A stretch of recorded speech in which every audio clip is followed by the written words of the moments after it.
ড্রোনের মাধ্যমে ওষুধ ছড়ালো রায়গঞ্জ টাউন ক্লাব মাঠে। এই বিষয়ে জানা যায়, রবিবার ২৬শে জানুয়ারি আনুমানিক ১:২ নাগাদ রায়গঞ্জ টাউন ক্লাব কমিটির কর্মকর্তাদের উদ্যোগে ঘাসের ওপর ড্রোনের মাধ্যমে ওষুধ ছড়ানো হলো।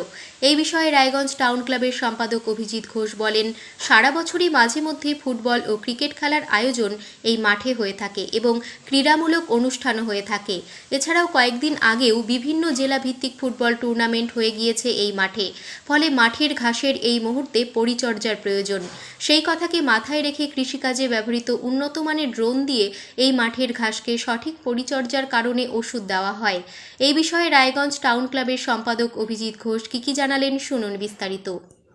দাদা, আজকে যে ড্রোনটা ওড়ানো হলো, মূলত তার জন্য তো প্রশিক্ষণ প্রাপ্ত লোকই ওড়াতে পারবেন। আর এটা উনি যেটা দাবি করছেন যে কৃষি কাজের জন্য এই ড্রোনটা ব্যবহার করা হয়। তবে এই মাঠে এই ড্রোনটা কেন? রায়গঞ্জ টাউন ক্লাব মাঠে আমরা সদ্য ঘাস লাগিয়েছি। এই ঘাসের পরিচর্যার জন্য আমাদের অনেক রকম ওষুধ ব্যবহার করতে হয়। যে ওষুধটা দিতে আমাদের 2 দিন 3 দিন এরকম লাগে ম্যানুয়াল দিতে গেলে, এই ড্রোনটার আমরা খবর পাই। এই জন্য এই ড্রোনটায় আমরা স্পেশালভাবে আবেদন করি। এই ড্রোনটা চলাতে গেলে পারমিশন লাগে, আমাদের সেই পারমিশন নেই বলে আমরা আবেদন করি। ওনারা আমাদের একটু মহড়া দেখালো রায়গঞ্জ টাউন ক্লাবে কী করে এই ওষুধটা দেওয়া যায়। আমরা সেটা 8 মিনিট বা 10 মিনিটের মধ্যে 11 লিটার জলে এই ওষুধটা মিশিয়ে আমরা আজকে টাউন ক্লাব মাঠে 8 মিনিটের মধ্যে এই ওষুধটা দিতে পারলাম। তাহলে কি আগামীতে এইরকম কোনো মেশিন পার্মানেন্ট রাখার কোনো ব্যবস্থা? আমাদের এটা আজকে প্রথম দেখলাম, চিন্তায় অবশ্যই আছে। আমাদের ক্লাবের সমস্ত ক্লাব কর্মকর্তা এসছেন। যদি আমরা পারমিশন পাই অবশ্যই আমরা এটা চেষ্টা করব, যদি আমাদের রিচের মধ্যে থাকে। এ প্রসঙ্গে বীরভূম নলহাটি কৃষি ফার্মার পরিষদ কোম্পানির সদস্য সাদ্দাম হোসেন কি জানালেন, শুনুন বিস্তারিত। আমার নাম সাদ্দাম হোসেন, আমি বীরভূম জেলা নলহাটি এফপিসি নলহাটি ফার্মার পরিষদ কোম্পানি থেকে এসেছি। এটা আমাদের নলহাটি এফপিসি ড্রোন। এটা রেন্টেও দেওয়া যায় বা আমাদের কাছে ডিলারশিপও আছে, কোনো যদি ইন্টারেস্টেড ফার্মার থাকে তো নিতে পারে।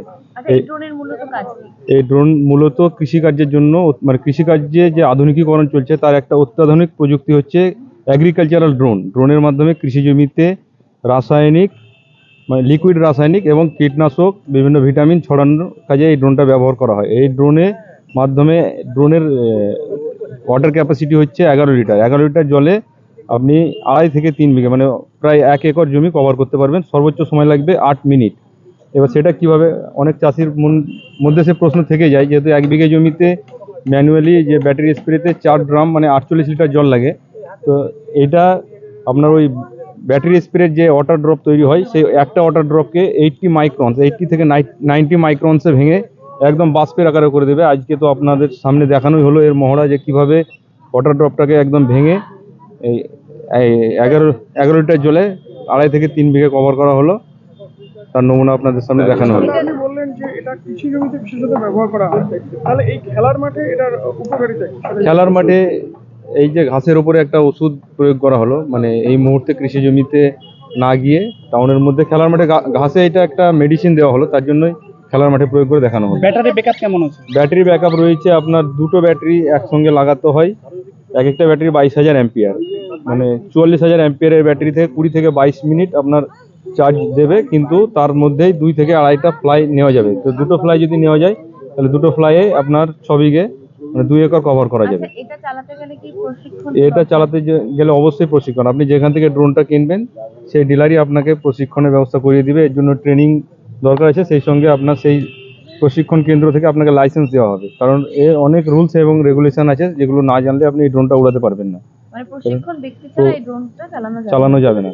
আর কিছু রুলস অ্যান্ড রেগুলেশনও জানতে হবে। এই ড্রোনটা অ্যাকচুয়ালি কাল্টিভেটেড এরিয়ার জন্য, টাউনের মধ্যে উড়ানো যাবে না, কিন্তু আজকে মহড়া দেখানোর জন্য খেলার মাঠে উড়ানো হলো।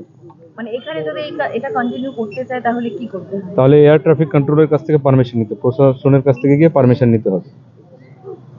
রায়গঞ্জ থেকে ক্যামেরায় শান্তনু চক্রবর্তীর সাথে প্রণব কুমার দেবনাথের রিপোর্ট, আর বঙ্গ সংবাদ।